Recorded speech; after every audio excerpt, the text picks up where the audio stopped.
Mais du coup, ouais, je suis de retour du Japon. C'était putain de magnifique. C'est le pays des motos, hein. Quand tu arrives à Osaka vers 18h30 dans l'allée des arbres, je sais plus comment ça s'appelle. Je le mettrai en sous-titre. Mais quand tu arrives là-bas à pied avec ton appareil photo et que tu es là en mode touriste, je prends des photos, bah tu fais ah oui, non mais il n'y a pas les mêmes il n'y a pas du tout les mêmes règles là.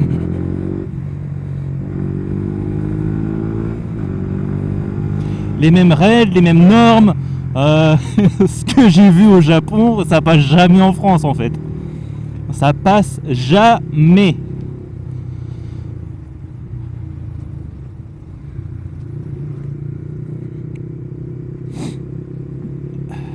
Enfin.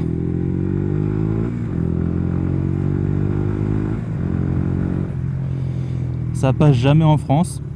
Je vais vous mettre quelques petites photos que j'ai faites, hein, parce que franchement, il y a des motos, je te jure. T'avais envie de les ramener chez toi en fait. T'avais envie de les ramener chez toi. Mais bon, c'est les fêtes. Joyeux Noël. J'espère que vous prenez bien votre temps, que l'année s'est bien passée. Même si pour beaucoup de monde l'année 2024 a été plutôt compliquée. Et voilà, profitez. C'est Noël, faut profiter. Bon, j'espère, il n'y a pas eu de neige, hein. Enfin, il y a eu de la neige avant que je rentre en France. Mais vous en faites pas, la prochaine fois j'ai fait Hokkaido en moto. Peut-être que je prendrai motoneige, hein, par contre. Mais bon. Mais ouais, c'est...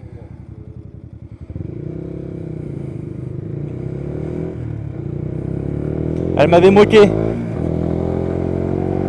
Imiko m'avait manqué. Mais bon.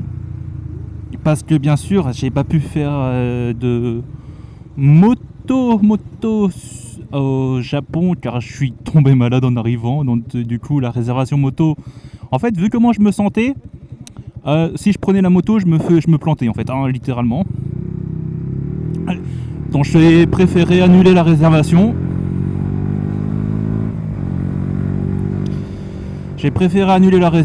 C'était plus safe. Mais ça m'a... J'ai quand même bien profité. Il n'y a pas à dire. Et le retour en France, il est ultra compliqué. Sérieux. Faut pas se mentir. Allez, la France, la mentalité française, enfin la mentalité européenne en fait, hein, est complètement différente. La mentalité est complètement différente.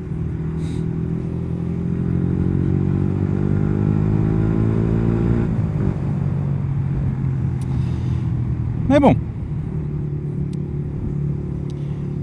J'ai vu ma professeure de japonais. On a mangé des sushis. Des sushis très chers. Enfin, très chers pour les japonais. Hein, parce que moi, j'en ai eu pour seulement 10 €. Alors que c'était un restaurant plutôt assez cher. En fait, comparé aux autres restaurants. Mais bon. Voilà. Et par contre, oui. La douane française. Alors, j'ai fait un colis pour chez moi parce que j'avais que mon sac, parce que j'avais prévu de faire la moto, donc j'avais que mon sac là. Comment dire, ça s'est pas passé vraiment comme tout j'espérais. Disons que en fait, je l'ai posté au Japon et il est arrivé seulement quand je suis revenu. Donc en fait, il a mis 1 mois pour arriver. C'est un truc de fou. Et c'est pas la douane japonaise qui faisait n'importe quoi. Non. Au niveau Japon, tout allait bien. C'est au niveau français que ça déconnait. Ils demandaient des factures et tout ça, mais bon, ça. Hormis que c'était des C'était mes vêtements en fait, c'était des vêtements que j'avais pris mais que j'avais plus forcément l'utilité et qui prenaient énormément de place dans le sac. Et ils me demandent des factures. Ouais, mais ça fait au moins 2-3 ans que je les ai, donc les factures je les ai plus forcément.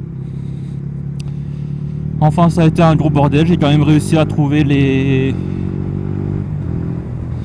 factures. Mais ouais, c'était ça m'a stressé de fou quoi. J'ai pris aussi le train du coup. J'ai pris les transports en commun, hein, simplement. J'ai pris le Shinkansen aussi.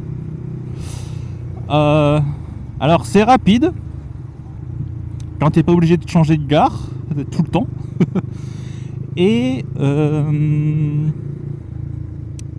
comment dire, tu vois pas vraiment de paysage, hein, dans le Shinkansen. Ils ont mis les panneaux.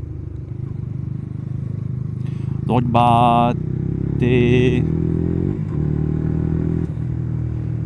un petit peu en mode ouais, vas-y, je trace et puis voilà quoi.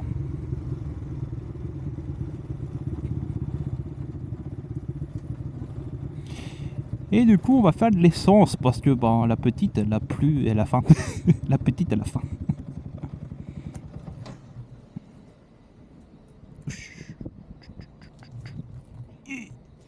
Allez. Alors. Je manœuvre de fou. Je mets la béquille, on sait jamais. Et du coup, moi j'aurais bien voulu faire les pompes japonaises. Parce que en fait, les pompes japonaises, c'est pas toi qui te sers, c'est eux en fait. Ah bah merde. C'est eux qui te servent et tout. Enfin, c'est complètement différent. Genre, en fait, t'arrives et t'as un gars qui te dit positionne-toi là, vas-y. Il te dit stop, il te dit quel truc tu veux. Bah, je vais prendre le régulier, le plein, s'il te plaît. Voilà. Et toi, t'es là en mode ok, qu'est-ce qui se passe, tu vois. Parce que t'as pas l'habitude. Et j'en ai foutu partout. Putain. Attends. Ah! J'en ai foutu partout, putain. Bon. Il y a une R7 et une Ducati qui se sont garées juste à côté. Et moi je suis avec ma petite Imiko en train de la nettoyer parce que j'ai fait n'importe quoi. Putain. Aïe aïe aïe, je te jure. Mais il y en a qu'un en fait. Il y en a qu'un, j'en ai foutu partout. Sauf à l'intérieur.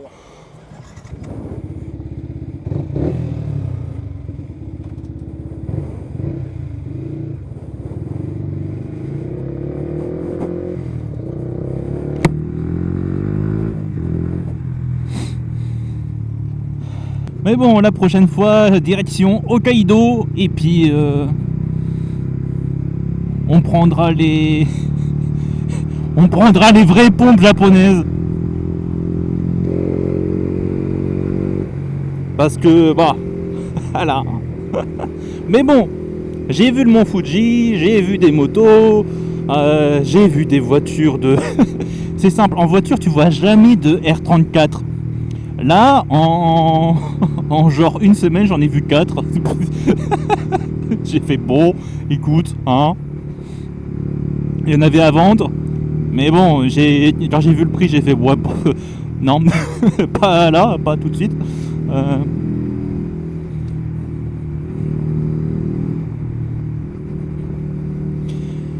Parce qu'il y en avait une, elle était bleue. Elle était en fait à Osaka. Il y a un grand immeuble de centre commercial Parco. Et en fait, tu sors de Parco, tu tournes à gauche, enfin il faut sortir dans l'allée principale, pas du côté voiture, de l'autre côté, dans l'allée commerciale. Et quand tu sors de là, tu tournes à gauche et tu fais genre 10 mètres et tu as la R34 à vendre, là, dans la vitrine. Elle était magnifique. Mais ce qui se passe au Japon, ça n'a absolument rien à voir avec ce qui se passe en France. Les normes, ils sont pas du tout les mêmes. Tu as sûrement pas forcément le contrôle technique moto. Ou sinon, il est plus souple. Mais c'était fou. C'était fou. Les paysages là-bas, de toute façon... Il faisait froid, je suis allé à des temples, il pleuvait, mais j'en avais rien à foutre. J'y suis allé quand même.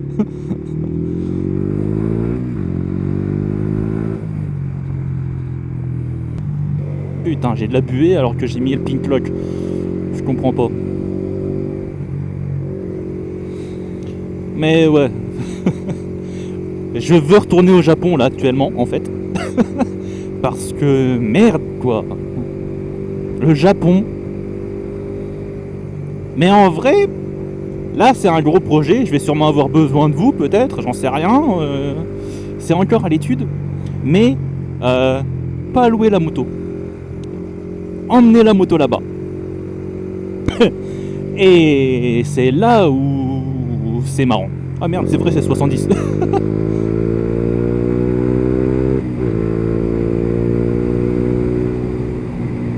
C'est là où c'est marrant, parce que si tu prends l'avion avec la moto, ben en fait tu payes sa place, c'est-à-dire à peu près 900 €, en plus du billet aller-retour. Enfin, je crois que les 900 € c'est seulement l'aller, donc en fait tu payes 2 billets, un pour toi, un pour ta bécane. Si c'est pas marrant ça. Et ensuite, je sais pas du tout comment ça se passe là-bas, au niveau de l'immatriculation et tout et tout. Donc ça, faudra que je regarde. Mais l'idée, c'est la grande idée que j'ai de malade, c'est soit je fais la manière simple qui est de faire par l'avion, ou je fais mon Renault qui a des rêves plein la tête et qui part de France pour aller au Japon en moto sans l'avion.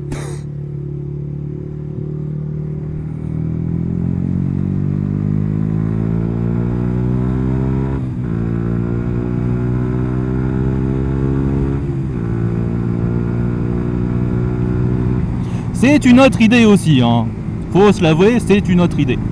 Mais franchement, j'en sais rien.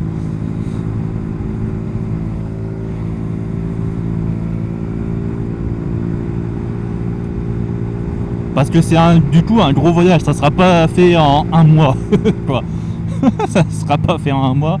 Et je sais même pas si c'est possible, puisque il y a la guerre actuellement.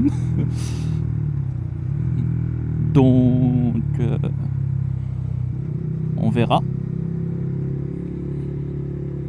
Mais techniquement c'est possible. Je ne vois pas où c'est. Mais bon, voilà, je suis de retour, il fait froid, il fait très froid, il fait même plus froid qu'au Japon en fait, là actuellement. Mais du coup voilà, bonne petite vidéo pour vous dire que je suis de retour, que les vidéos vont reprendre. Je vous dis à la prochaine, moi je vais m'arrêter là pour savoir un petit peu. Parce que si je continue, je vais aller dans un endroit où je veux pas forcément aller. Bye bye. Salut. 時が止まったように感じる静寂の中心が軽くなる束縛から解放されてただただ自由を感じている雲のように流れ